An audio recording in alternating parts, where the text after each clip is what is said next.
My name is Lily, and I am 32 years old. Today, I am a successful businesswoman.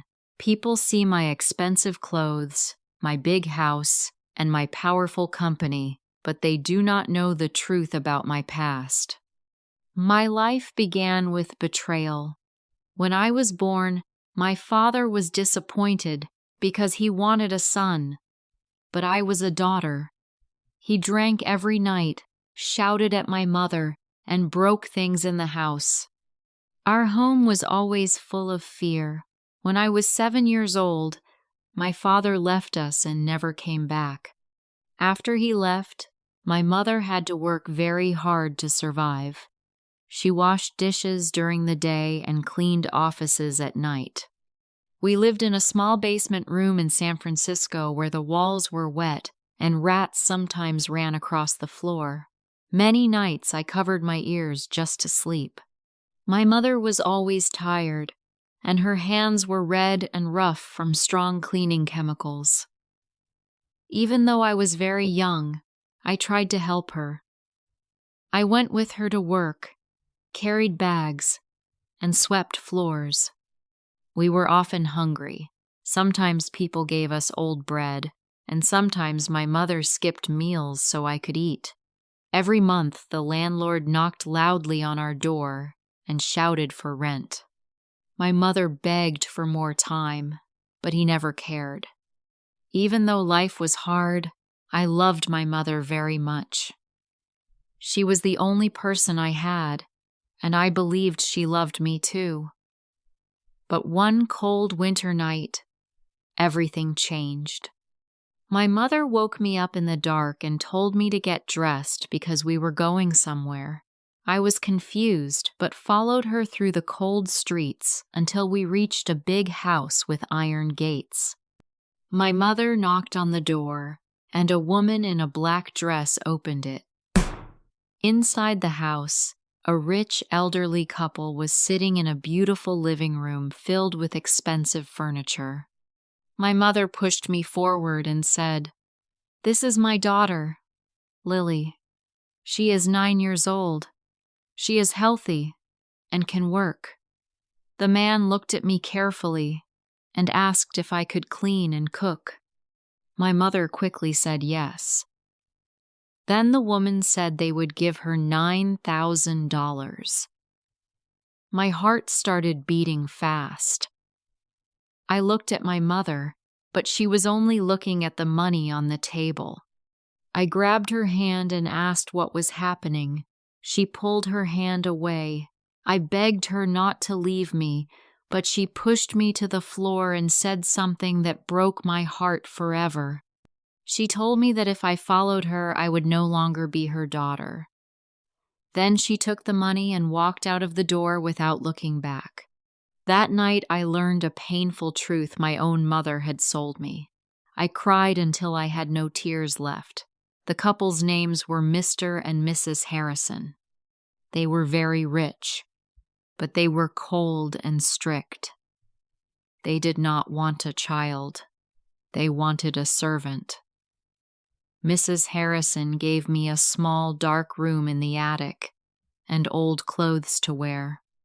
Every morning I woke up at 5 o'clock. I cleaned the kitchen, washed the floors, polished silver, and prepared their breakfast. If I made a mistake, Mrs. Harrison hit me with a wooden spoon. If I worked too slowly, she locked me in the attic without food. I cried almost every night. I missed my mother, but I also hated her. Years passed and I slowly learned how to survive. When I was 14 years old, something unexpected happened. One afternoon, I was cleaning the library when Mr. Harrison asked if I could read. I nodded because my mother had taught me before she sold me. He handed me a newspaper and asked me to read it aloud. When I finished, he looked surprised and told me that I was smart. From that day, he began teaching me. He gave me books and taught me mathematics, history, and business. Mrs. Harrison did not like it, but he ignored her.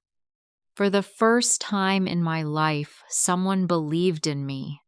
When I turned 18, Mr. Harrison made me his assistant and began teaching me about his fashion business. He owned many clothing stores across New York. He was strict but fair, and he always told me that if I worked hard, I could succeed. I studied every night and learned everything I could. When I was 25, Mr. Harrison became very sick. Before he died, he called me to his bedside and told me that I was like a daughter to him. In his will, he left his company to me. Mrs. Harrison was very angry, but the decision was final. By the age of 28, I became the owner of a growing fashion company. I worked day and night and expanded the business. Soon we opened stores in Paris, London, and Tokyo.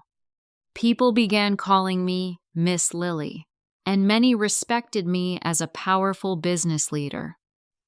I became rich and successful, but I never forgot where I came from. I remembered the basement room, the hunger, and the pain of being abandoned. Because of that, I always hired people who were struggling and gave them opportunities to change their lives. One cold evening in December, I was leaving my office when I saw an old woman sitting on the sidewalk. She was wrapped in torn blankets and holding a cardboard sign asking for help. Something about her face looked familiar. When I looked closer, I recognized her eyes. It was my mother. She looked weak, dirty, and broken. She did not recognize me at first. When I asked if she had family, she said she once had a daughter but lost her. I told her she had not lost her daughter, she had sold her. Slowly she realized who I was. Her eyes filled with tears as she whispered my name and begged for forgiveness. At that moment, my heart was full of pain and anger. Part of me wanted to walk away forever, but another part of me remembered that she was still my mother. I helped her stand up and took her to my apartment. I gave her warm clothes, good food, and a clean bed. The next morning she cried again and said she did not deserve my kindness. I told her that maybe she didn't, but I refused to become someone who abandons people. She stayed with me after that. A few months later, another surprise came. An old man knocked on my door and said he was my father. I had not seen him for more than 20 years. He fell to his knees and begged for forgiveness, saying he had destroyed our family and regretted it every day. I looked at him, then at my mother standing behind me. After a long moment, I told him to come inside. Today I live with both of them, the mother who sold me and the father who left me. I did not forget the pain they caused, but I chose forgiveness instead of hate. My real success is not my money or my company. My true success is that my heart survived everything that should have destroyed it. If this story touched your heart, please like, comment, share, and subscribe.